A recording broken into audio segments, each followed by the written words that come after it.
It's time to bring you up to speed with what's happening globally and in Nigeria.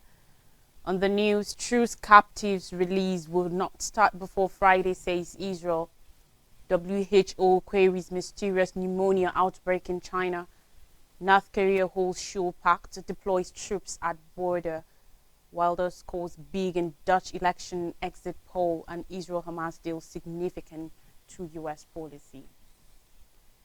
On Israel-Hamas conflict, a provisional truce on the release of dozens of captives taken by Palestinian armed group Hamas in its assault on Israel on October 7th will not begin before Friday, Tel Aviv has said, as Israeli forces continue to bombard the besieged enclave of Gaza.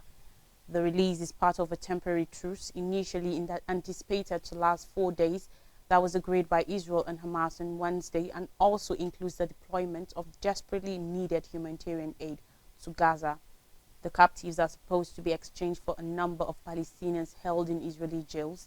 Israeli National Security Advisor Zachi Hanikbi said in a statement released by the Prime Minister's office that the negotiations on the release of our hostages are advancing and continuing constantly. The start of the release will take place according to the original agreement between the sides and not before Friday, it said. According to reports, there was a 24-hour delay because the agreement had not been signed by Hamas and Qatar, which was the key mediator in the deal. Officials said they were optimistic the agreement will be carried out when it was signed. More than 14,500 people have been killed in Gaza since Israel began its attacks on the territory in response to Hamas's assault on Israel that left at least 1,200 people dead. About 240 people were taken hostage by Hamas fighters, and only 4 has been released so far. There were about 5,200 Palestinians in Israeli prisons prior to October 7th, although that number has more than doubled in the week since, according to Palestinian authorities. Amidst the apparent delay to the truce agreement, Israeli aircraft and artillery struck Gaza's southern city of Khan Yunis in at least 2 waves early on Thursday. In Israel, sirens warning of incoming rockets from fire from Gaza blared in communities near the border with the enclave. The military said there were no reports of damage or injuries. Tensions also rose on Israel's northern border early on Thursday after the Iran-backed Hezbollah group said 5 of its fighters, including the son of a senior lawmaker, had been killed. In the Red Sea, meanwhile, U.S. Central Command said the USS Thomas Hutner had shot down multiple one-way attack drones launched from Houthi-controlled areas in Yemen, referencing another Iran-backed group. On health matters, the World Health Organization WHO has asked Beijing for more information of an outbreak of mysterious pneumonia in northern China that appears mostly to affect children. The WHO made a formal request for detailed information on a surge in respiratory illnesses and reported clusters of pneumonia in children, the United Nations Health Agency said in a statement on Wednesday. China has been experiencing an increase in cases of influenza-like illnesses compared with the same period in the previous 3 years when strict measures were enforced as part of its zero-COVID strategy. That policy was abruptly abandoned in December 2022. The WHO noted that China's National Health Commission told a press conference earlier this month that there had been an increase in the incidence of respiratory diseases, attributing them to the lifting of COVID-19 measures and the spread not only of COVID-19 but pathogens such as influenza, mycoplasma pneumoniae, and a common bacterial infection which typically affects younger children, and respiratory syncytial virus (RSV). ProMed, an online medical community that raised questions in late 2019 about an unknown illness circulating in Wuhan that later became COVID-19, earlier this week noted a growing number of media reports of clusters of undiagnosed pneumonia among children in northern China. According to reports, Children's Hospital in Beijing, Longning, and other places in the north were overwhelmed with sick children, and parents were questioning whether the authorities were covering up an epidemic. ProMed said more definitive information on the concerning illness was needed, noting that it was unclear whether the outbreak in northern China and the overall increase in respiratory infections previously reported by Chinese authorities were linked. The WHO said it had it had asked Beijing for more detailed information on the very situation, who requested additional epidemiologic and clinical information as well as laboratory results from those reported clusters among children through the international health regulation mechanism, the statement said. We have also requested further information about recent trends in the circulation of known pathogens including influenza, SARS-CoV-2, RSV and Mycoplasma pneumoniae and the current burden on healthcare systems. WHO is also in contact with clinicians and scientists through our existing technical partnerships and networks in China. Now, North Korea has said it will move more troops and military equipment to the border with South Korea and will no longer be bound by a 2018 joint military accord after Seoul suspended parts of the agreement in reaction to Pyongyang's launch of a military spy satellite. Citing the Defense Ministry, North Korea would never be bound by the agreement, according to reports on Thursday. In 2018, the Comprehensive Military Agreement (CMA) was signed at summit between North Korean leader Kim Jong-un and former South Korean President Moon Jae-in as part of an attempt to reduce tensions on the peninsula and build trust between the two countries. On Wednesday, Seoul withdrew from parts of the deal after Pyongyang said it has successfully launched the Milangong-1 into orbit following failures in May and August. We will immediately restore all military measures that have been halted according to the North-South military agreement, the ministry said in a statement, according to reports. We will withdraw the military steps taken to prevent military tension and conflict in all spheres, including ground, sea and air, and deploy more powerful armed forces and new type military hardware in the region along the military demarcation line. It's continued. South Korea must pay dearly for their irresponsible and grave political and military provocations that have pushed the present situation to an uncontrollable phase, North Korea said. Liv Eric Isley, a professor of international studies at Iowa Women's University in Seoul, said risks were likely to rise as a result of the agreement being abandoned. Statements, according to reports on Wednesday, said that Kim had already been able to review imagery sent back by the satellites of the United States military bases in the Pacific island of Guam. Kim has made the successful development of recognizing satellites a priority of his military modernization program, arguing the equipment will improve North Korea's ability to monitor its neighbor and deal with alleged threats from South Korea and the United States. The Milangong-1 was launched late on Tuesday night, hours after Pyongyang had notified Japan of its intention to launch a satellite between November 22nd and December 1st. On elections, Geert Wilders, Dutch anti-EU far-right populist who has promised to post all immigration to the Netherlands, was set for a major victory in parliament elections on Wednesday, an exit poll showed. Beating all predictions, the exit poll put Wilders' Freedom Party (PVV) at 35 out of 150 seats, 10 seats ahead of the closest rival, former EU Commissioner Frans Timmermans' Labour-Green Left combination.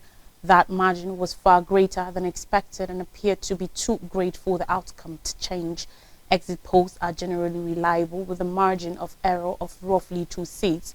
In a victory speech, Wilders vowed to bring an end to a tsunami of asylum and immigration. Wilders rode a wave of anti-immigration sentiment, blaming a housing shortage on flows of asylum seekers and drawing on widespread concerns about the cost of living and the overburdened healthcare system. Wilders' upset victory came 2 months after the return to power of the equally anti-EU populist Robert Fico in Slovakia, who pledged to halt military aid to Ukraine and court immigration. Italy formed its most right-wing government since World War II after the election victory of Giorgia Meloni last year. Wilders' inflammatory views on Islam have prompted death threats and has lived under heavy police protection for years. Abroad, his outspoken comments about the Prophet Muhammad led to sometimes violent prohibitions with large Muslim populations, including Pakistan, Indonesia, and Egypt. In Pakistan, a religious leader issued a fatwa against him. The self-proclaimed fan of Hungary's Viktor Orban, Wilders is also explicitly anti-EU, urging the Netherlands to control borders to significantly reduce its payments to the Union and to block the entrance of any new members. He has also repeatedly said the Netherlands should stop providing arms to Ukraine, saying it needs the weapons to be able to defend itself. However, none of the parties he could potentially form a government with share these ideas. The party of outgoing Prime Minister Mark Rutte, the Conservative VVD, was in third place at 24 seats, the exit polls showed. Immigration, the issue that triggered the collapse of Rutte's last cabinet after 13 years in power, has been a key issue in the campaign. Wilders is expected to try to form a right-wing government with the VVD and the upstart party New Social Contract, who together will hold a 79-seat majority. Talks could be difficult as both parties have said they have serious doubts about working with Wilders because of his outspoken anti-Islam stance, which includes aiming to ban all mosques and Qurans from the Netherlands. Now, the agreement between Israel and Hamas to hold the fighting and release several captives stresses the power of diplomacy, establishes an opening to end the violence, advocates in the United States say, but they stress that the truce is not sufficient, with many pledging to continue pressuring the administration of U.S. President Joe Biden to pursue a long-term ceasefire. Hassan El-Tayyab, Legislative Director for Middle East Policy at the advocacy group Friends Committee on National Legislation, said, "This is an important break in the fighting. It's important that these families are reunified, but it's not enough. We have to continue building momentum to reach a permanent ceasefire, a return of all the hostages, unfettered aid access, and a solution for peace for Israelis and Palestinians. The deal will see Hamas release 50 women and children held in Gaza, and Israel free 150 Palestinian women and children from its prisons. The exchange will be accompanied by a 4-day pause in the fighting and an increased delivery of humanitarian aid into the besieged Palestinian territory." The agreement, which was approved by the Israeli government late on Tuesday, is expected to go into effect on Friday. It will mark the first stop in the fighting since the war broke out. Israel has promised to continue its military campaign after the pause, but El-Tayyab stressed that more war is not the answer and that there is no military solution to the crisis. President Biden welcomed the deal and thanked Qatar and Egypt for helping to broker it. He also lauded Israeli Prime Minister Benjamin Netanyahu in a statement on Wednesday.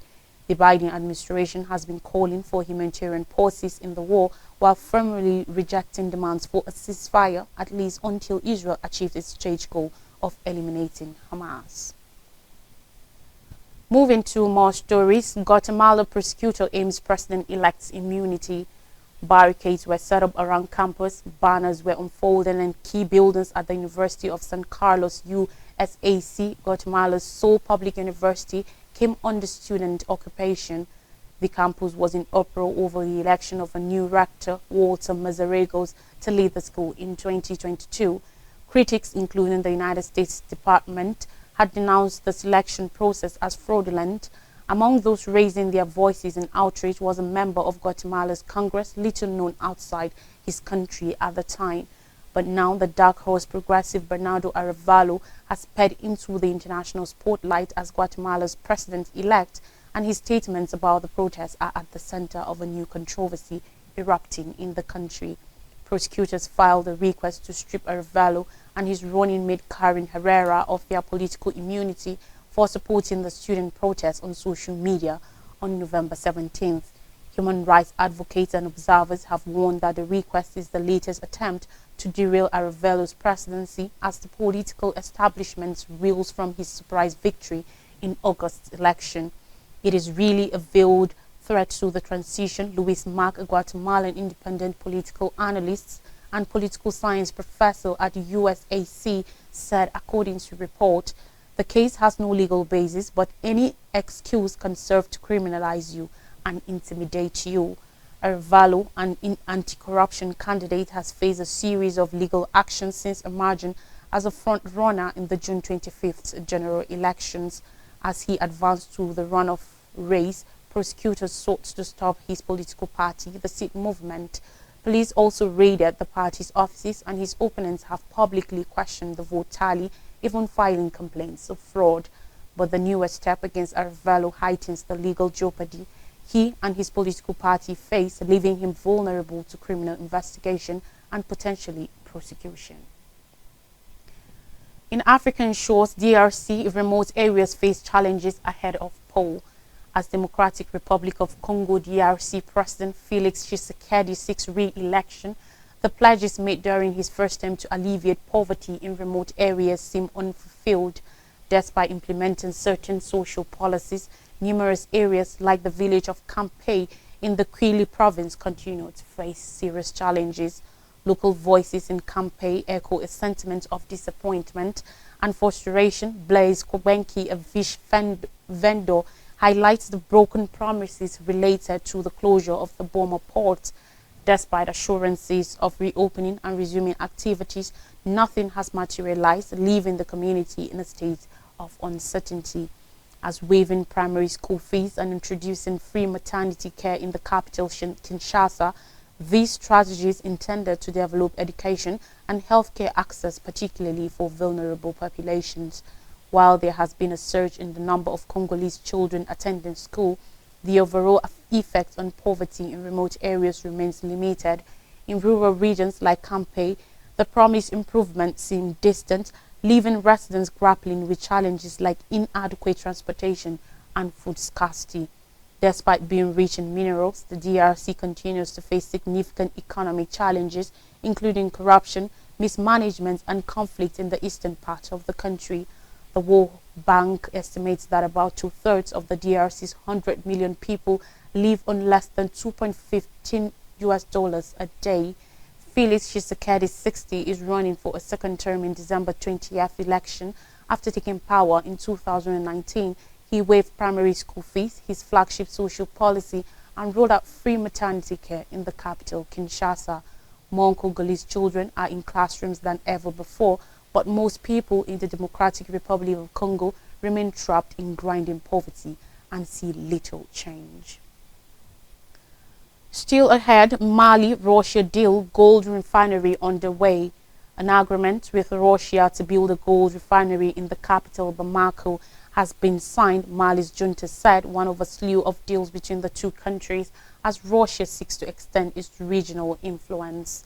The accord, a non-binding memorandum of understanding MOU, involves building a 200 tons per year refinery, Minister Alozani Zanu said, according to a report late on Tuesday. The memorandum is valid for 4 years, he said, without giving a timeline for construction. If built, it will be the West African country's largest gold refinery. This will allow us not only to control all gold production, but also to be able to correctly apply all taxes and duties, Sano said. The deal is the newest sign of Russia's deepening interest in Mali, one of Africa's largest gold producers, just as Western influence there wanes. In October, Russia's state nuclear energy company Rosatom signed a deal with Mali to explore for minerals and produce nuclear energy. Sano said he had also signed a deal with a Russian firm to build a 200 to 300 megawatt solar power plant by mid-2025. Mali's military, which took power in 2021 coup last year, kicked out troops from former colonial power France who were fighting Islamist militants and teamed up with the Russian military contractor Wagner Group, which has operations across Africa, including lucrative mining deals. Wagner has been accused of human rights abuses in Mali's fight against Islamists linked to Al-Qaeda and Islamic State. Industrial gold production in Mali totaled 66.2 tons last year, mostly from mines owned by Barrick Gold, B2 Gold, Resolute Mining, Allied Gold, and Endeavour Mining. We take a short breather, and when we come back, more stories from Nigeria. Do stay with us.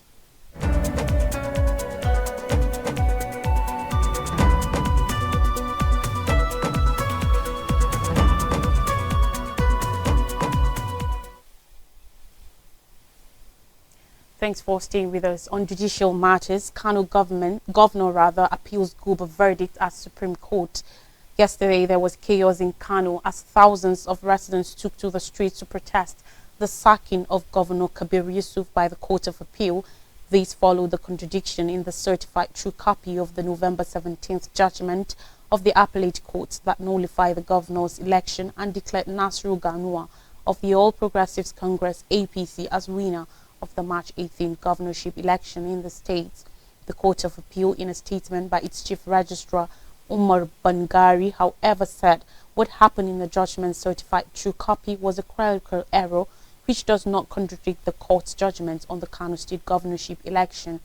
According to the document, the appellate court set aside the ruling of the Kano State governorship election petition tribunal that sacked Governor Yusuf. It stated that the court disagreed with the judgments of the tribunal as well as dismissed the appeal filed by the governor. The protesters who took to the streets of the city over the contradicting judgment carried banners and placards to show their solidarity and support to Governor Yusuf. Reports said that the protest broke out around the Kofar Dan Agundi area in Kano Municipal, and police personnel struggled to disperse the populace. Describing as a clerical error the portion in the certified true copy of its judgment which Governor Yusuf and his party, New Nigeria People's Party NNPP, claimed validated their victory in the election, the Court of Appeal said it did not in any way invalidate or change the unanimous conclusion of the three-member panel of justices that decided the appeal. The Chief Registrar of the court, Bangari, who stated this, said the clerical error will be rectified once parties in the matter file a formal application to that effect, noting that Order 23 Rule 4 of the Court of Appeal Handbook empowered the court to correct any clerical error once detected by the court or any of the parties in the matter. He added that contrary to insinuations on the social media, the judgment of the court remains valid. And finally on the news, Nigeria in dire economic crisis ever, says Abdullahi. Chairman of the Senate Committee on National Planning and Economic Affairs, Senator Yahya Abdullahi, said on Wednesday that Nigeria is presently facing its worst economic crisis in history. He said there was a need for the National Assembly, represented by the two committees, to sit with the executive arm of work out ways of getting the economy back on track again. Yahya stated this at the opening meeting of the House Committee on National Planning in Abuja. He said the committees of national planning in both the House and the Senate should make sure they work hand in hand in the next 4 years to achieve the set aim of turning around the nation's economy while advising the executive on the way forward, while warning against any mistake on the part of the parliament that may compound the already dangerous economic situation in the country. Yahya added that the parliament must be able to guide the executive on how to get out of this quagmire. The lawmaker further observed that both committees will soon plan a joint meeting of both committees to let them deliberate their agenda of working together in the overall interests of the country. Honorable Ibrahim Ayokunle Isiaka, chairman of the House of Committee on National Planning, while speaking, said the committees can only succeed in their assignment if they work together and strengthen one another as a team, drawing attention to the fact that national planning involves the process of setting goals, developing strategies, and outlining tasks and schedules to accomplish the national goals. He said there was the need to roll out sleeves and tighten the belts for the task ahead in the spirit of nationalism and patriotism, adding that the committee will join hands with all meaning stakeholders to establish and bequeath pointers that will be pronounced one of the best in this 10th Assembly. He said the committee will embark on intergovernmental and budget reforms of multifaceted and interlinked nature of sustainable development, which calls for interventions to be tackled simultaneously through a coordinated approach for reversing the declining economy, stabilizing the polity, and integrating the various societal interests, all with a view to enhancing national development. He revealed that presently there is a mixed reaction among various stakeholders, including scholars, the media, and some members of the private sector, but our committee will do its best at bridging the gaps between the euphoria and skepticism about this very concern. A recap of major stories says truce captives release will not start before Friday, says Israel. WHO queries mysterious pneumonia outbreak in China. North Korea holds show packed, deploys troops at border.